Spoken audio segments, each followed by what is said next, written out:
മൗലാന മുഹമ്മദ് അലി എന്ന് നെപ്പോളിയന്റെ ഹൃദയം ഏത് ഭീഷണികൾക്ക് മുന്നിലും പതറാത്ത ഹൃദയവുമായി ബ്രിട്ടീഷുകാരുടെ ജയിലറുകളിൽ കിടക്കേണ്ടി വന്നപ്പോഴും അവിടെയും യാതൊരു മാപ്പെഴുതി കൊടുക്കാതെ അവിടെ CID അബ്ദുൽ മജീദ് വന്നിട്ട് പറഞ്ഞു, മാപ്പെഴുതി തന്നാൽ ഈ ജയിലിൽ നിന്ന് വിമോചിതമാകാമെന്ന് പറഞ്ഞപ്പോ ബീഗം ആബിദ എന്ന വാർദ്ധക്യത്തിന്റെ വിവശത അനുഭവിക്കുന്ന ഉമ്മ ഇതറിഞ്ഞു.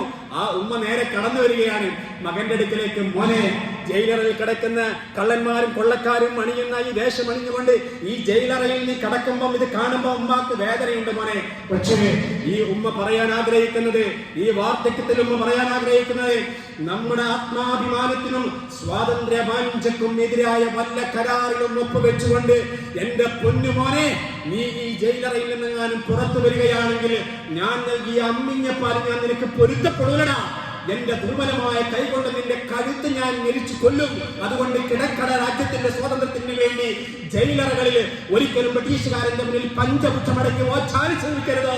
സ്വാതന്ത്ര്യത്തിന്റെ ധീരദേശാഭിമാനിയായി കഴിമരത്തിലേക്ക് പോകുന്നുവെങ്കിൽ അങ്ങനെ പോകണടാ മോനെ എന്ന് പറഞ്ഞ ബീഗം ആബിദയുടെ പുത്രൻ, പൊന്നുപുത്രൻ ഉമ്മയുടെ ആഗ്രഹങ്ങൾ സാക്ഷാത്കരിച്ചു കൊടുത്ത മൗലാന മുഹമ്മദ് അലിയെ പഠിക്കാൻ